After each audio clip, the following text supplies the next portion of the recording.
트럼프가 대통령으로 뽑히기 6주 전 페이스북에는 다음 뉴스로 난리가 났습니다. 프란치스코 교황이 트럼프 대통령 후보를 깜짝 지지하고 성명서를 발표하다. ETF 뉴스에서 보도된 이 기사는 페이스북에서 96만 회의 좋아요와 공유하기를 받았습니다. 이는 미국 대선 3개월 동안 가장 많이 공유된 단일 뉴스였습니다. 기사에 따르면 교황은 힐러리 클린턴을 수사하지 않은 FBI는 부패했으며 이를 견제하기 위해 트럼프를 지지한다고 했습니다. 물론 이 기사는 가짜 뉴스였습니다. ETF는 가짜 뉴스를 전문적으로 생성하는 사이트였고요. 클린턴은 3개 주에서 각각 5만 표 미만의 차이로 졌습니다. 가짜 뉴스가 없었다면 결과가 달라졌을지도 모르죠. 가짜 뉴스의 시대는 우리가 언론 플레이, 마케팅, 새빨간 거짓말을 판치는 오정보의 시대에 살고 있다고 말합니다. 왜 사람들은 가짜 뉴스를 믿을까요? 거짓 정보들은 어떻게 만들어질까요? 가짜 뉴스에서 벗어날 수 있을까요? 가짜 뉴스의 시대를 통해 우리의 하루하루를 조작하고 있는 가짜 뉴스를 파헤쳐보겠습니다. 가짜 뉴스 뒤에는 정치 세력이 있지만 더 강력하게 숨어있는 것이 산업 세력입니다. 산업 세력은 아침 식사에 베이컨이 포함되어야 건강하다고 주장했습니다. 기후변화가 뚜렷하지 않다고 주장했고 오존층을 파괴하는 프리온가스를 계속 써도 된다고 주장했죠. 가장 대표적인 사례는 역시나 담배입니다. 1950년대 초 담배가 폐암을 유발한다는 연구가 쏟아졌습니다. 담배로 인해 폐암으로 인한 사망이 10배 증가했으며 흡연의 부산물과 암이 직접적인 인과관계에 있다는 것이 증명되었죠. 타임, 뉴욕타임스가 이러한 연구를 보도했습니다. 위기를 인식한 담배 회사들은 단합하기 시작했습니다. 담배의 인식을 바꾸기 위해 홍보 회사를 고용하여 캠페인을 벌이기 시작합니다. 이들은 흡연의 안전성을 입증하기는 어렵다는 걸 알고 있었습니다. 그래서 담배 업계는 불확실성을 부각하기로 했습니다. 담배가 해롭다는 연구를 덜 확실한 것처럼 보이게 만들고 폐암은 다른 요인의 영향이 더 크다며 상황을 혼탁하게 만드는 것입니다. 당시 담배 회사 경영자의 비공식 메모에는 이렇게 적혀 있었습니다. 의심은 우리가 만든 제품이다. 의심이야말로 대중의 머릿속에 존재하는 사실의 실체와 겨룰 만한 최선책이기 때문이다. 담배 업계는 1986년까지 1억 3천만 달러가 넘는 돈을 쏟아부어 담배와 암의 연관성이 불확실하다는 연구를 지원했고 잡지를 만들어 그러한 연구 결과를 홍보했습니다. 자신에게 불리한 결과가 나오면 그 연구는 덮어버렸죠. 이러한 담배 전략이 먹혀 들어갔습니다. 50년대 초 흡연이 폐암을 유발한다는 강력한 증거가 나왔음에도 의심이 생긴 사람들은 담배를 계속 피웠습니다.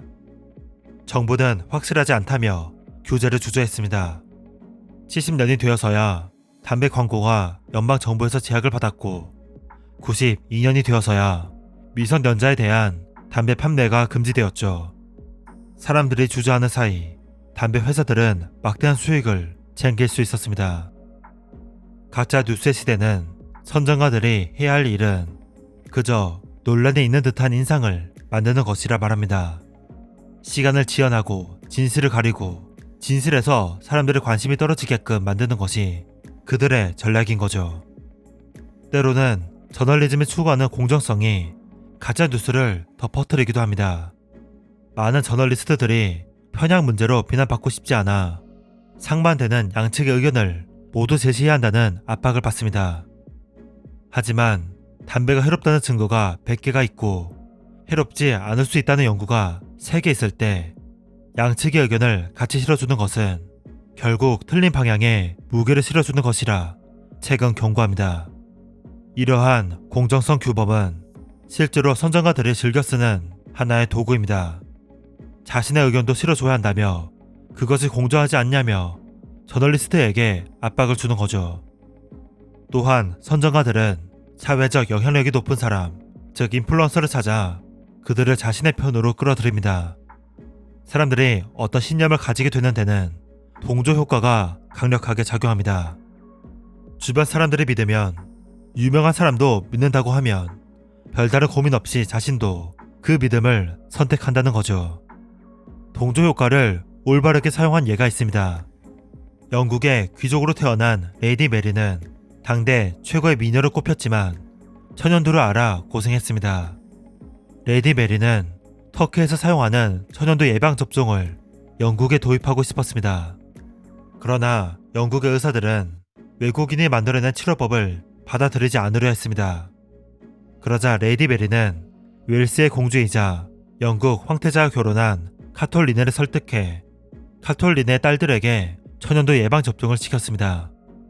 이를 본 귀족들은 너도 나도 따라했습니다. 그러자 일반인까지 널리 천연두 예방접종을 하게 되었죠. 레이디 메리는 예방접종의 안전성을 영국인들에게 일일이 설명하고 다니지 않았습니다. 그 대신 가장 부유하고 영향력 있고 사교적 활동이 활발한 이들을 공략했죠. 이 예시에서는 올바른 신념이 전파되었지만 오늘날 선전가들은 그녀의 전략을 가짜 뉴스를 퍼뜨리는 데 사용합니다. 담배 회사는 과학 분야에서 신임을 받는 저명한 과학자를 포섭하기 위해 큰 돈을 사용했죠. 가짜 뉴스를 막으려면 어떻게 해야 할까요? 가짜 뉴스의 시대는 저널리스트나 과학자 한 명 한 명에게 의존해서는 안 되고 미국 국립과학원과 같은 공신력 있는 독립된 기관들의 견해나 국제기구의 의견을 살펴봐야 한다고 말합니다. 특히 동료평가가 이루어지고 기업의 돈이 아닌 국민들의 세금으로 운영되는 곳을 믿어야 합니다. 거짓말하는 미디어에는 꼬리표를 달아줘야 합니다. 소셜미디어 사이트는 가짜 뉴스의 확산을 막는 알고리즘을 개발해야 할 것입니다. 적어도 신뢰성이 낮은 뉴스라고 분류하고 표시해줘야 합니다.